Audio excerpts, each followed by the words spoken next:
전능하사 천지를 만드신 하나님 아버지를 내가 믿사오니 그 외아들 우리 주 예수 그리스도를 믿사오니 이는 성령으로 잉태하사 동정녀 마리아에게 나시고 본디오 빌라도에게 고난을 받으사 십자가에 못 박혀 죽으시고 장사한 지 사흘 만에 죽은 자 가운데에서 다시 살아났으니 하늘에 오르사 전능하신 하나님 편에 앉아 계시다가 저리로서 산 자와 죽은 자를 심판하러 오시리라. 성령을 믿사오며 거룩한 공예와 성도가 서로 교통하는 것과 죄를 사하여 주시는 것과 몸이 다시 사는 것과 영원히 사는 것을 믿사옵나이다. 아멘.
이스라엘 자손의 그 땅을 떠난 지 3개월이 되던 날 그들이 신의 광야에 이르니라.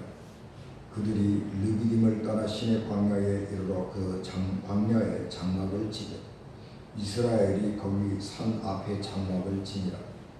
모세가 하나님 앞에 올라가니 여호와께서 산에서 그를 불러 말씀하시되 너는 이같이 야곱의 집에 말하고 이스라엘 자손에게 말하라.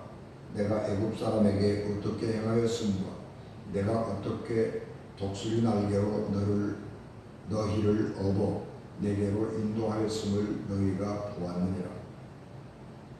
세계가 다 내게 속하였나니 너희가 내 말을 잘 듣고 내 언약을 지키면 너희는 모든 민족 중에서 내 소유가 되겠고 너희가 내게 대하여 제사장 나라가 되며 거룩한 백성이 되리라. 너는 이 말을 이스라엘 자손에게 전할지니라. 아멘. 기도하겠습니다. 은혜가 충만하신 아버지 하나님, 하나님께서 모세에게 말씀하신 같이 오늘 말씀 앞에 모인 저희 우리 위에 친히 말씀하옵소서. 이 강단에서 생수가 강같이 흐르게 하옵시고 생명의 양식이 만나가 내림같이 우리의 영혼에 가득하게 하옵소서. 이 붉은 종을 주의 능력의 손으로 강하게 붙들어 주시옵소서. 예수님 이름으로 기도하옵나이다. 아멘. 2021년 8월 30일 날 미군이 아프가니스탄에서 완전히 철수하게 됩니다. 그리고 탈레반이 아프가니스탄을 장악하게 되죠. 탈레반이 정권을 잡았을 때 어떻게 나라가 변할 것이냐, 그런 것들은 과거의 경험을 사람들이 해보았기 때문에 탈레반이 정권을 장악하게 되고 아프가니스탄을 전체를 다스리게 된다고 할 때에 사람들이 공포에 떨었는데, 특별히 미군이 아프가니스탄을 점령하던 그런 시절에 외국 사람들과 함께 협력해서 일했던 사람들이 불안에 떨었습니다. 그래서 각국에서 아프가니스탄에 들어가 있던 각 나라 사람들이 자기 대사관 혹은 자기 민족들과 함께, 자기 나라 사람들과 함께 협력했던 아프가니스탄 사람들을 자기 나라로 전부 도피를 시켰지요. 그때에 한국도 310명의 아프가니스탄 사람들을 특별 기여자라고 하는 명목으로 우리나라로 후송을 해왔고, 그리고 그 사람들에게 한국 국적을 부여했습니다. 그 사람들이 전혀 낯선 사람들이잖아요. 후진국에서 선진국으로 왔고, 이슬람권에서 자유로운 세계로 왔고, 언어도 다르고 역사도 다르고 풍토도 다르고, 그러니까 적응하기가 굉장히 어려우니까 국가에서 그 사람들에게 특별하게 생활교육을 잘 시켰죠. 그래도 부족하니까 이 사람들을 각각의 이제 직장 알선해가지고 다 전국으로 흩어보냈는데, 그때에 그 사람들을 개인적으로 잘 돌볼 수 있도록 한국 세계선교협의회가 그들을 도왔습니다. 그래서 그들을 돕느라고 여러 가지로 개인적으로 접촉도 하고 또 이제 회의도 하고 그러는데, 한국 세계선교협의회 회의가 있었는데, 그때 아프가니스탄에서 한국으로 왔던 청년인데, 그 사람은 이슬람에서 기독교로 개종한 청년이었습니다. 그때 그 회의에 참석했던 한 목사님에게 이렇게 말을 했습니다. 목사님, 개종시키려고 말로 전도하지 말고 그냥 예수님을 보여주세요. 그리고 기다려주시면 돼요. 그렇게 말을 했습니다. 굉장히 충격적이죠. 한국세계선교협의회가 더 넓게 보면 기독교가 다른 종교, 다른 민족, 다른 문화를 가진 사람들을 돕는 것은 그들이 가장 기본적으로는 이 땅에 와서 잘 시행착오 거치지 아니하고 정착을 하고 안정적인 삶을 살아가도록 하기 위함이고, 그리고 가능하면 그들이 이슬람 그 답답한 아주 사람을 억압하는 비인간적인 그런 종교에서 예수 그리스도를 믿고 구원받은 백성이 하나님의 백성이 되도록 하는데 목적을 두고 그들을 돕는 거죠. 그래서 많은 사람들이 기독교로 개종을 했습니다. 그런데 전곡을 찌른 거죠. 이 청년이 예수님 보여주세요. 그리고 기다리시면 됩니다. 라고 하는 것입니다.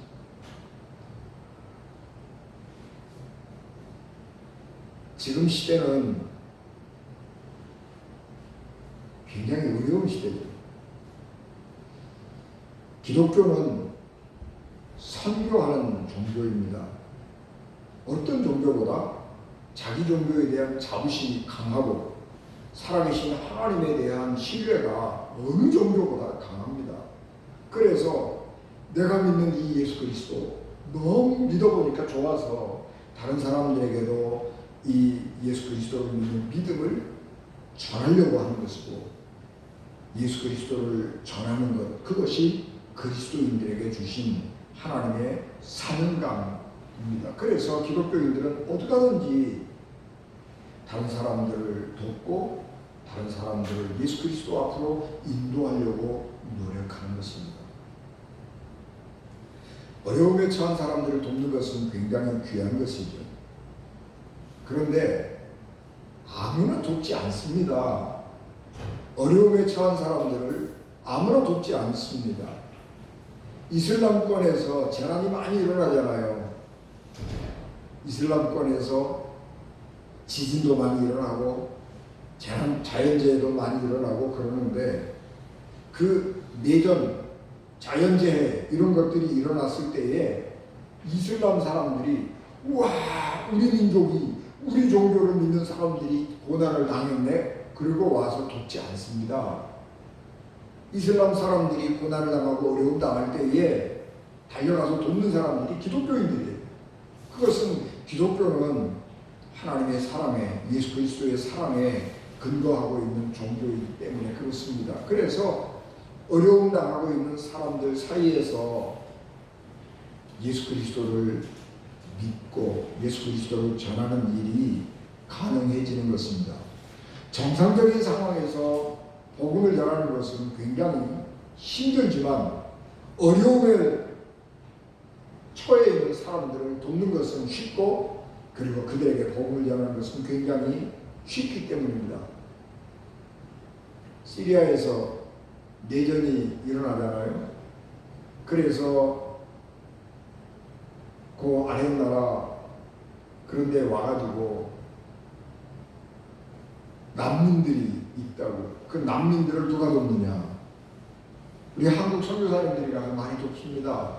그리고 그들을 예수 그리스도의 사람으로 만들고 변화시키고, 그래서 그들이 더 성장하고 발전해서 자기 민족을 스스로 도울 수 있도록 만들고 있는 거죠. 그런데 지금 시대 사람들은 자존심이 너무 강해가지고 우리가 어떤 목적을 가지고 도와주는 것 굉장히 기분 나빠하고 거부합니다. 내가 지금 어려워서 도움을 받기는 받지만 내 자존심 상하는 거 싫다는 거죠. 그래서 돕는 것조차도 굉장히 조심스럽고 어려워진 시대가 되었습니다. 이스라엘 백성들이 애국을 떠난 것은 음력으로 3월 보름쯤 됩니다. 유대인 달력하고 양력하고는 전혀 안 맞아요. 유대인 달력하고 음력하고가 조금 비슷해요. 좀 같지는 않은데 비슷해. 그러니까 유대인들이 애굽에서 탈출을 해가지고 나올 때가 3월 보름쯤 돼요. 음력으로. 그래서 우리 부활주일이 그렇게 된단 말이에요. 춘분을 기점으로 이렇게 하는 거예요. 그래서 그 무렵에 떠나가지고 한 달 반 무렵에 성경에 의하면 애굽에서 떠난 지 3개월이 되던 날, 그래. 그러니까 애굽에서 떠날 때 3월 보름 떠났으면 그때 한 달, 그 다음에 4월 한 달, 그 다음에 5월 초, 5월 1일 이렇게 음력으로 그렇게 도착을 했다고 보면, 그들이 르비딤을 떠나서 시내산 아래 도착한 것은 한 달 반 정도 걸렸다고 생각할 수 있습니다. 시내산은 이스라엘 백성들이 애굽에서 탈출해 나와서 첫 번째 목적지인 것입니다. 출애굽기 3장 12절에 보면 하나님이 이르시되 내가 반드시 너와 함께 있으리라. 내가 그 백성을 애굽에서 인도하여 낸 후에 너희가 이 산에서 하나님을 섬기리니 이것이 내가 너를 보낸 증거니라. 그렇게 말씀합니다. 이 산에서 하나님을 섬기리니 라고 하는 것은 모세가 타는 떨기나무에서 하나님을 만났던 산인데 그 산이 시내산인 것이죠. 그러니까 이 산에서, 시내산에서 하나님을 섬기게 될 것이다 라고 하는 것이고, 그것은 첫 번째 이스라엘 백성들의 목적지가 되는 것입니다. 그리고 하나님이 모세에게 말씀하신 것처럼 드디어 첫 번째의 목적지에 도달을 한 것입니다. 시내산에 이스라엘 백성들이 도착했다고 하는 것은 두 가지 의미가 있는데, 하나는 이제는 이스라엘의 생명과 제사를 해칠 수 있는 모든 주변 환경이 사라졌다고 하는 것입니다. 그래서 이스라엘 백성들이 시내산에 왔다라고 하는 것은 이제는 우리가 어떤 외적의 위협도 받지 않아도 된다라고 하는 안도감, 안전한 장소에 도착했다 하는 것입니다. 그래서 이제는 시내산 아래에 머무르는 동안에는 마음 편하게 자유롭게 그동안에 종살이하던, 그리고 또 힘겹게 어렵게 광야를 걸어오던 그 모든 피로를 다 풀고 그 안에서 휴식을 취할 수 있게 된 것입니다. 그 다음에 두 번째는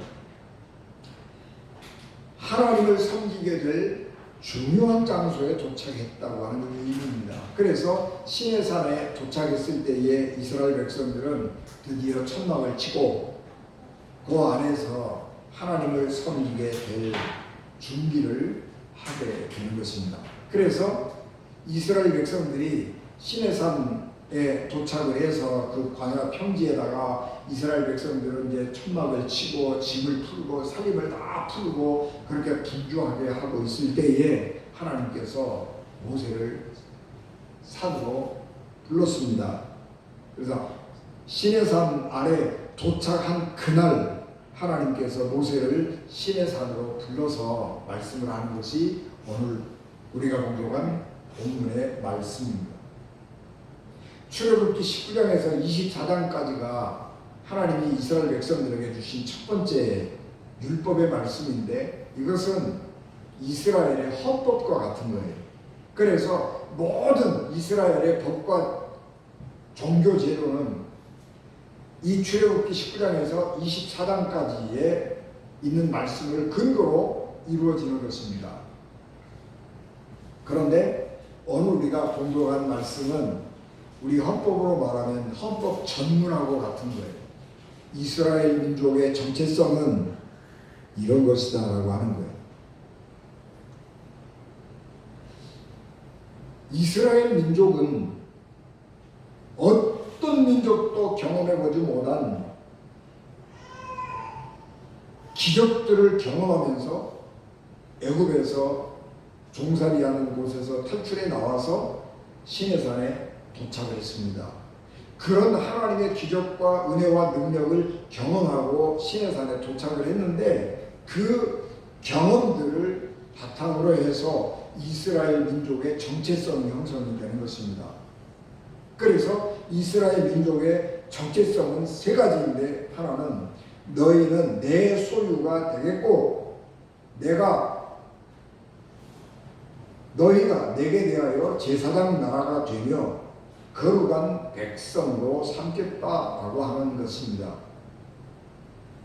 이스라엘 정체성 세 가지. 첫째, 하나님의 소유된 백성이라고 하는 것입니다. 두 번째, 제사장 나라입니다. 세 번째, 거룩한 백성입니다.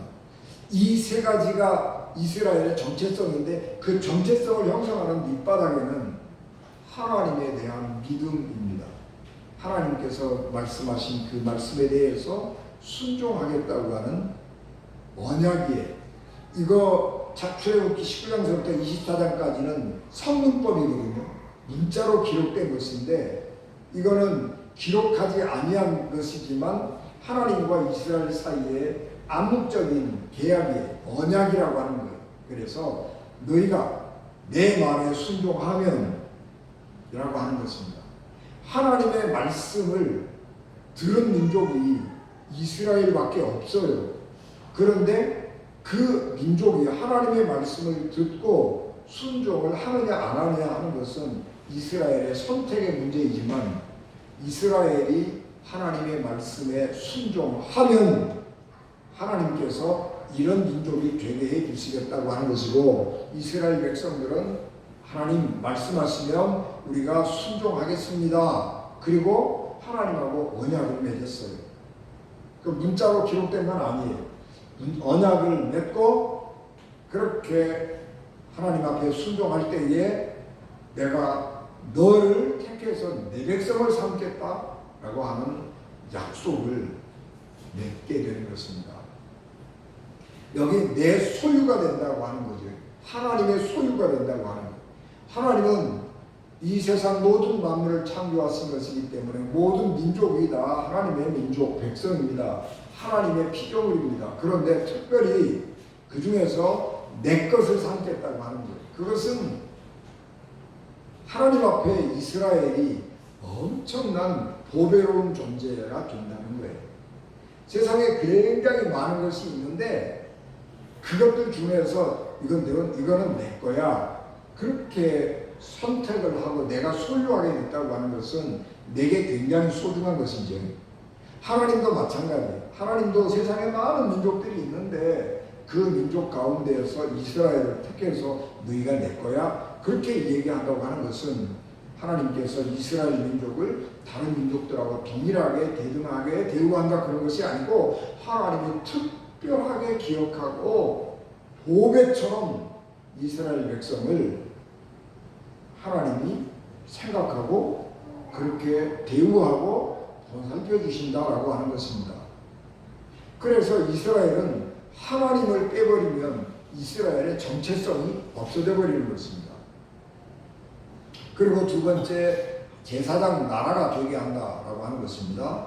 제사장 나라가 된다고 하는 것은 이스라엘 온 백성이 모두 제사장이 되어야 된다 그런 것은 아니고, 이스라엘 백성들은 세계 모든 나라 민족 가운데에서 제사장 역할을 하는 것인데, 제사장은 역할을 두 가지 아니고, 하나는 자기 스스로가 하나님의 선택을 받은 사람으로서 제사를 지내고 하나님의 말씀을 공부하고 하나님의 말씀을 가르치는 사람이 되는 것이죠. 그리고 두 번째는 제사장은 다른 사람들을 하나님 앞으로 인도해서 제사를 드리게 하는 존재입니다. 그러니까 제사장 나라가 된다라고 하는 것은 하나님에 대한 지식을 가지고 있으면서 하나님을 섬길 뿐만 아니라 세상 사람들에게 하나님 섬기는 것을 가르치고 세상 사람들에게 하나님 섬기는 법을 보여주는 거예요. 하나님은 이렇게 섬기는 거야.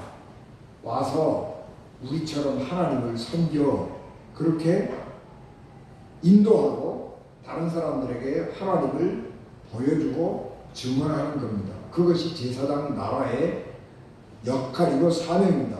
그리고 세 번째, 거룩한 백성입니다. 거룩하다라고 하는 말은 구별됐다라고 하는 말이에요. 세상과 다른 삶을 살아간다라고 하는 거예요. 그런데 그 기준이 하나님 말씀에 있는 것입니다. 세상과 다르게 사는 사람 많죠. 불교를 믿는 사람들은 잠깐에 들어가서 그렇게 도 닦고 살잖아요. 무당들도 또 세상 사람들하고 다르게 살아요. 그 사람들, 보통 사람들의 삶을 살지 않잖아요. 그러나 그 사람들 보고 거룩하다고 하지 않아요. 이스라엘 백성들은, 하나님의 사람들은 세상을 살아가는데 세상과 다르게 하나님의 말씀을 기준으로 살아가는 거예요. 하나님이 말씀하신 대로 사는 거예요. 그래서 거룩하신 하나님을 닮은 사람들이기 때문에 거룩한 사람이라고 말하는 거예요. 그래서 이스라엘 백성들은 세상과 다른 삶을 사는 사람들인데 세상과 구별된 사람이고 그래서 그것을 거룩한 사람이라 그렇게 말하는 것입니다. 하나님의 이 계명, 하나님의 이 말씀은 너무너무 독특한 말씀이에요. 세상 그 어느 민족도 갖지 못한 독특한 말씀인데 이 말씀은 사람을 이롭게 하고 사람의 생명을 풍성하게 하고 사람의 생명을 번성하게 하고 사람을 사람답게 살아갈 수 있게 만드는 하나님의 계명인 것입니다. 그래서 누가 뭐라고 하든 그리스도인들은 이 세상에서 가장 아름답고 평화롭고 복되게 살아가는 삶인 것입니다.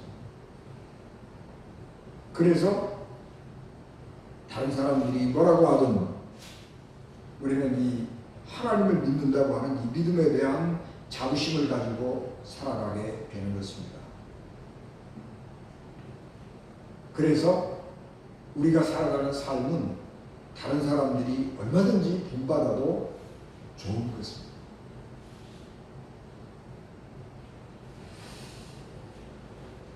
이스라엘 백성들이 광야로 나왔죠. 가나안 땅으로 바로 가지 아니하고 광야라고 하는 곳을 거쳐서 가나안 땅으로 들어갑니다. 광야는 사막하고 다르죠. 사막은 모래로 되어진 곳이기 때문에 그것은 생명이 식물이 자라지를 못해요. 물론 비가 사막이라고 하면 기준이 1년에 250mm 이하 내리면 사막이거든요. 그런데 광야도 마찬가지예요. 광야도 1년에 400mm 이하 비가 내리면 광야인데 광야는 모래밭이 아니에요. 그래서 흙밭인데 비가 작아서 농사를 짓지 못하는 곳이에요. 그런데 비가 오면 식물은 자랄 수 있어요. 그래서 우기 때 비가 내리면 식물이 자라나고 그래서 농사를 짓지는 못하지만은 목축업을 할 수 있는 곳이에요. 그러니까 이스라엘 백성들이 광야에 왔으니까 농사를 지을 수는 없어요. 물이 작아서 비가 적게 내리니까. 그러나 비가 내릴 때에 풀들이 자라날 수 있어서 목축을 할 수 있는 거예요. 그래서 겨우겨우 살아요. 광야는 그렇기 때문에 땅이 거름지지 않아서 국가가 세워지지 않는 거예요. 광야에다가 누가 국가를 세우겠어요? 불모지에다가 척박한 땅에다가 누가 나라를 세우냐고요? 없어요. 그러니까 이스라엘 백성들이 시내산 아래 시나이반도 광야에 왔다라고 하는 것은 생명이 안전해지는데 그 왜 그러냐 그러면 그 땅은 주인이 없어요. 다스리는 사람이 없는 것입니다. 그 땅에는 세상 권력이 없어요. 누구 왕이 없잖아요. 왕이 권력이 없어요. 그 다음에 거기는 돈이 없어요. 무슨 농사를 지어야 돈이 나오죠. 그럼 목축을 해가지고 돈을 벌기는 벌겠지만 그거 가지고 입에 붙이라고 나요. 무슨 재산을 추천하겠어요? 안 돼요. 그러니까 광야라고 하는 것은 돈도 없고 또 권력이 없기 때문에 사람들을 잡아다가 강제노동 시키거나 그런 게 없어요. 그래서 권력 계급이 안 생기는 거예요. 그래서 이스라엘 백성들은 광야에서 하나님이 주시는 만나를 먹으면서 하나님의 인도하심을 따라가는 법을 배우는 것입니다. 광야에서는 살기 위해서는 광야를 잘 알고 있는 사람, 광야의 길을 가장 잘 알고 있는 사람이 인도해 주는 대로 가야 사는 거예요. 여러분 주목민들이 이동할 때 그냥 이동하는 거 아닙니다. 물길을 샘을 따라서 이동하는 거예요. 샘이 어디에 있는지를 정확하게 아는 사람이 인도해야 광야에서 사는 거예요. 그런데 광야를 누가 제일 잘 알아요? 하나님이 제일 잘 아신다고요. 그리고 모세를 통해서 물길을 따라서 인도해 가는 것입니다. 그러니까 이스라엘 백성들이 광야에서 살아남을 수 있는 방법은 하나님의 말씀만 순종하는 거예요. 그래서 이스라엘 백성은 광야에서 하나님만 바라보고 하나님이 하시는 말씀만 듣고 하나님이 주시는 음식을 먹으면서 하나님의 거룩한 백성으로 거듭나게 되는 것입니다.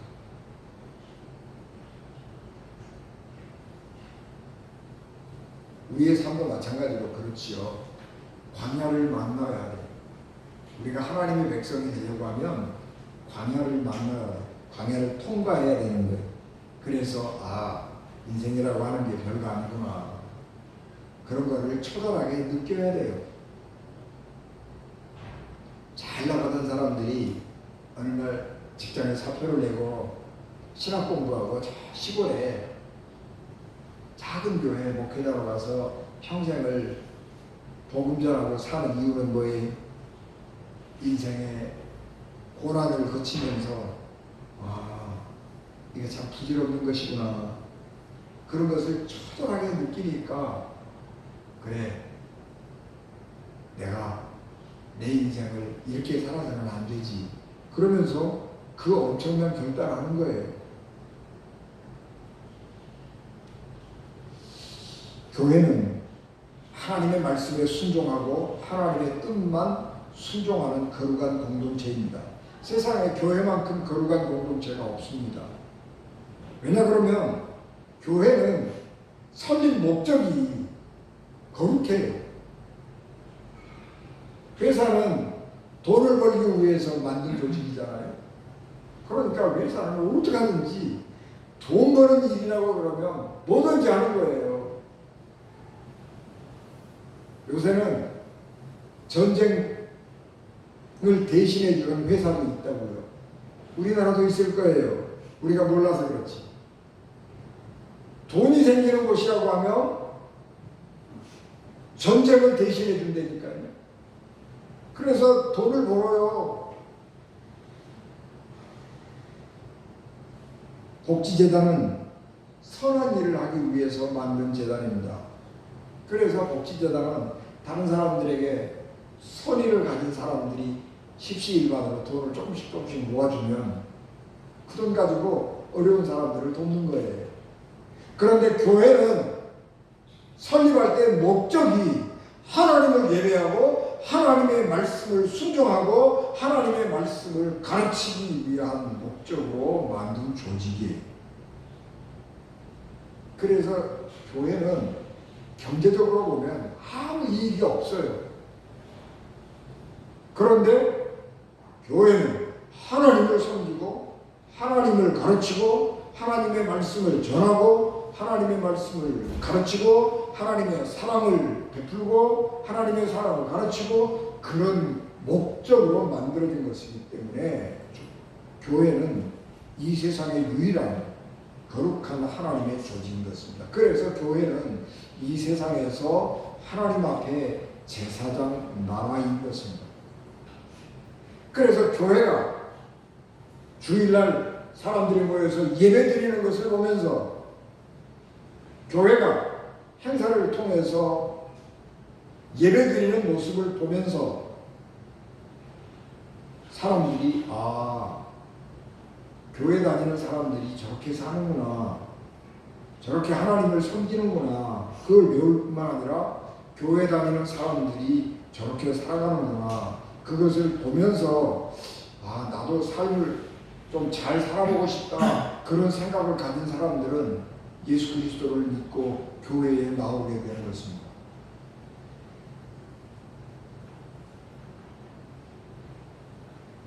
지금 우리들의 시대가 복음을 전하기가 참 어려운 시대죠. 사람들의 교육 수준이 높아졌잖아요.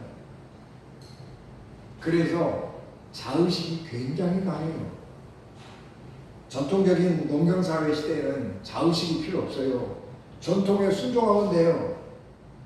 어른들 말씀에 고분고분 순종하고 태어나서 다른 거 신경 쓸 거 없어요. 아버지가 농사지면 그 아들도 농사짓는 것이고 어떻게 하든지 그 동네 안 떠나고요. 그 동네에서 열심히 일해서 논 한 마디 더 사고 그렇게 해서 살면 돼요. 그러니까 그건 필요 없고 그냥 어르신들 잘 순종하고 그 동네 사람들하고 잘 어울려 살면 돼요. 근데 이 현대 산업 사회는요, 그렇게 살면 안 돼요. 도전하고 자기의 길을 개척하지 않으면 안 되는 거예요. 그래서 전통을 따라가면 안 돼요. 자기의 길을 개척해야 돼요. 그래서 자의식이 굉장히 강해요. 인류 역사에서 지금처럼 내가 중요하게 생각된 적이 없어요. 지금은 내가 세상에서 제일 소중한 거예요. 그래서 굉장히 어려워요. 사람 살기가 굉장히 어려워졌어요. 뿐만 아니라 경제적으로도 굉장히 풍요로워져서 아쉬울 게 없어요. 옛날에는 우리가 한 동네에 살아갈 때 어려움 당하면 아 형님 뭐 할아버지 뭐 삼촌 뭐 이렇게 해서 도움을 그 사람들에게 받았어요. 그런데 지금은 어려움 당하면 어디로 가요? 사회 제도로 가요. 국가 찾아가서 사회복지사 만나고요. 사회 제도가 제공해준 사회 안전망이라고 그러죠. 그 안전망을 이용을 해서 벗어나기 때문에 옆 사람들에게, 친척들에게, 가족들에게 도움을 받을 이유가 없어졌어요. 그래서 누구도 아쉬운 소리 할 이유가 없기 때문에 나한테 간섭하는 거가 굉장히 싫어해요. 누가 말하면요, 자기한테 뭔 소리 하면 굉장히 싫어요. 그래서 남의 말 안 들어요. 남의 간섭 너무너무 받는 거 싫어해요. 아버지 어머니가 간섭하는 것도 싫어요. 누구도 싫다고요. 그런데 누가 와가지고 아, 예수 믿으십시오. 그러면 누가 믿겠어요? 간섭이라고 안 듣는 거예요. 예수 그리스도를 전하면 부정적인 태도를 보이기도 하고 어떤 사람은요 심지어는 적대감을 보이기도 하는 것입니다. 그래서 전도하는 것이 매우 조심스럽고 어렵습니다. 그러나 우리는 이 사명을 포기할 수는 없습니다. 우리가 서두에 기독교로 개종한 아프가니스탄 청년이 젊은이가 말한 것처럼 지금 우리 시대에서 중요한 것은 다른 사람들을 예수 믿게 하려고 말로 해서는 안 된다. 그냥 예수님을 보여주는 삶이 중요한 시대가 되었습니다. 그거는요 옛날부터 마찬가지예요. 지금은 사람들이 예수 그리스도를 믿는 사람들이 말만 잘하고 행동을 안 하잖아요. 그러면 조롱해요. 기독교를 조롱한다고요. 말하고 행동하지 않는 기독교인 조롱해요.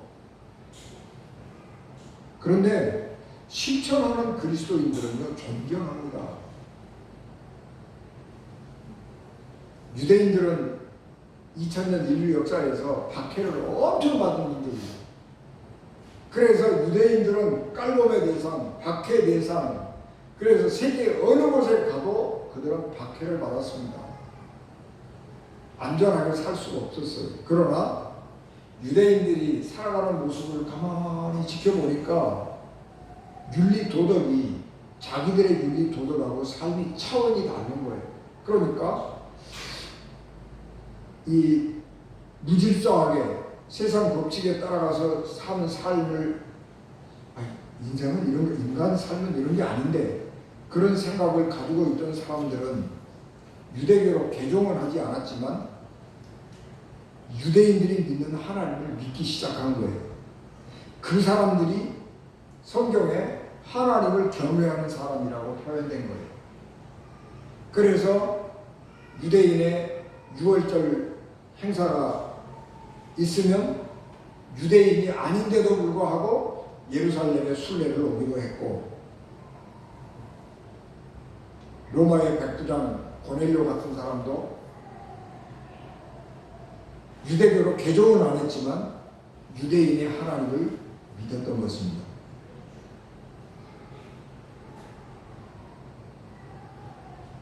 이 세상은 화려하고 부족함이 없어 보이지만 영혼이 정말 공허한 시대입니다. 여러분 우리가 텔레비전에서 보면 태국에서 지금 대마초를 합법화했잖아요. 그래가지고 그냥 난리가 나는 거예요. 그런데 미국, 태국뿐만이 아니고요. 미국도 영국도 마약을 합법화하려고 그래요. 전 세계적으로 마약을 합법화한 나라가 점점 많아지고 있어요. 우리나라도 마약에 심취하는 사람들이 점점 늘어나요. 근데 누가 많이 늘어나요? 청소년들이. 왜 그렇죠? 왜 마약을 하지 않으면 안 되는 거죠? 삶이 무질서한 거예요. 삶이 의미가 없고 가치가 없는 거예요. 여러분, 사람은요, 직업이 없어도 살 수 있고 못 배워도 살 수 있어요. 그러나 자기 삶에서 의미를 발견하지 못하면 절대 못 사는 거예요. 돈은 있고 건강하고 뭐든지 할 수 있는데 다 부질없는 짓인 거예요. 그것들이 의미가 없는 거예요. 그러면 사람은 못 사는 거예요. 지금 우리 시대는 가진 것은 많고 몸은 건강해야 되는데 내가 지금 뭐하고 사는 거야? 삶의 의미가 없어지는 시대, 삶의 의미를 발견하지 못하는 시대를 살아가고 있는 거예요. 그래서 마약 청정지대라고 말했던 대한민국도 마약 범죄자들이 늘어나요. 옛날에는 한국을 거쳐서 외국으로 마약이 거쳐갔는데 동남아시아에서 만들어진 마약이 목적지가 한국이에요. 그래서 한국에다가 마약을 팔면 돈이 돼요. 그래서 한국에다가 마약을 자꾸 들어오는 거예요.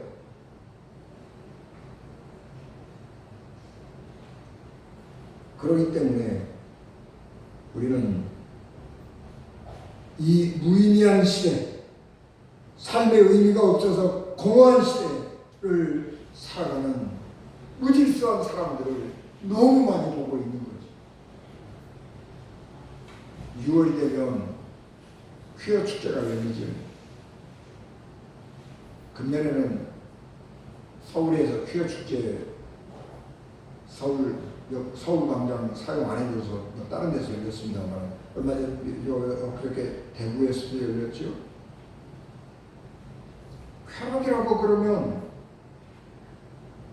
부끄러운 줄도 모르고 당연하고 당당하게 내놓는, 그리고 그런 이상한 짓 하는 사람들이 더 많아지는 시대가 되는 거예요.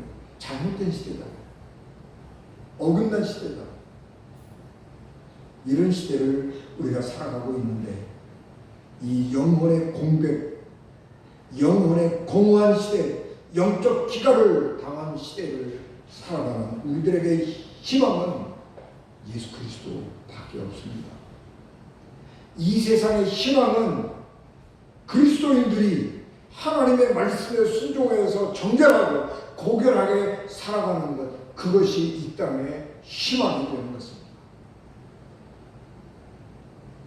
그래서 유대인들은 경멸했고 박해를 했지만 그들의 삶을 보고 많은 사람들이 하나님을, 유대인들이 믿는 하나님을 믿게 되었던 것처럼 오늘 우리가 하나님의 말씀에 순종하고 거룩하고 정결하게 살아갈 때 사람들은 우리를 등불 삼고 우리를 등대 삼아서 인생이란 저렇게 사는 거구나, 그것을 보고 하나님께로 올 것입니다. 그것이 우리의 희망입니다.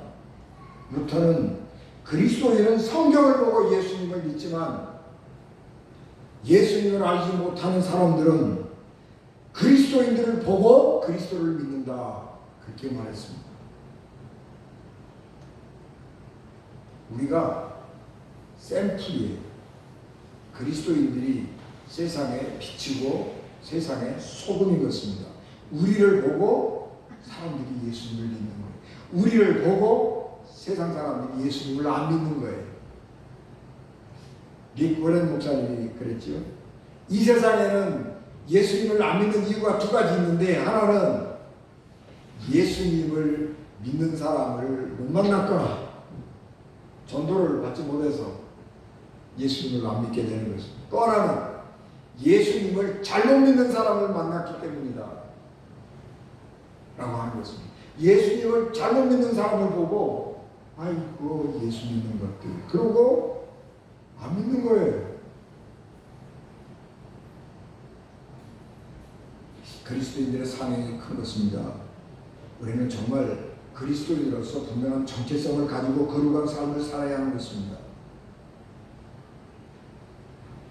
우리가 하나님 말씀으로 살아가면 자기의 영혼이 텅텅 비었다고 하는 것을 느낀 사람들은 나도 저렇게 살아야 되겠다. 그리고 예수 그리스도를 믿는 사람이 된다는 사실입니다.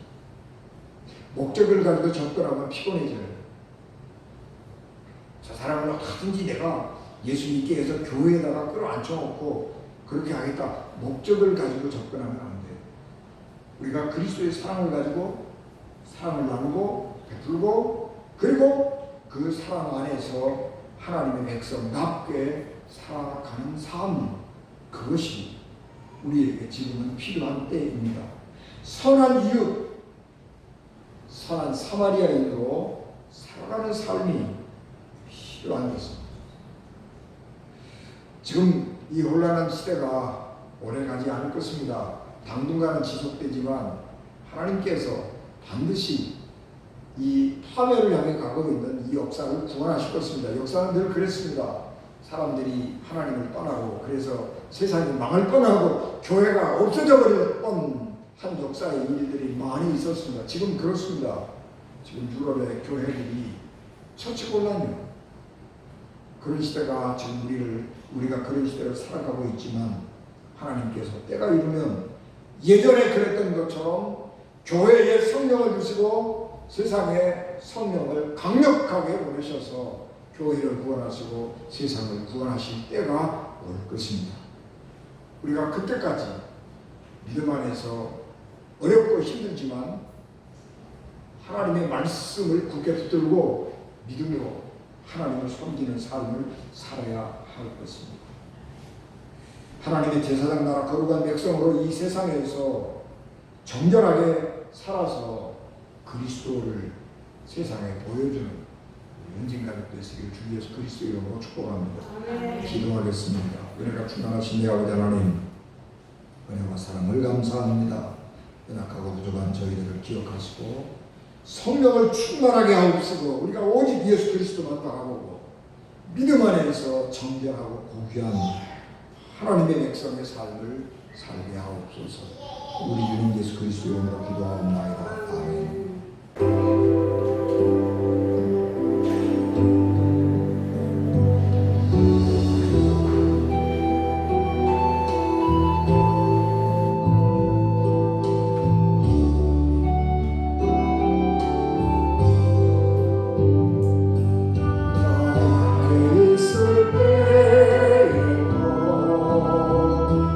주를 함께 계시고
지금은 교회의 머리가 되시며 길이요 진리요 생명이 되셔서 우리를 하나님 나라로 인도하시는 예수 그리스도의 은혜와 죄인들을 구원하시려고 자기 아들을 십자가에 버리신 하나님 아버지의 극진하신 사랑하심과 성령님의 감동 감화의 역사 위로 교통되게 주관하시니 예배를 마쳐 돌아가는 사랑하는 성도들 생명과 가정과 기업과 자녀들을 위해 주님의 피값으로 세우신 우리 은진 교회 위에 지금부터 영원히 함께 하시기를 간절히 축원하옵나이다. 아멘.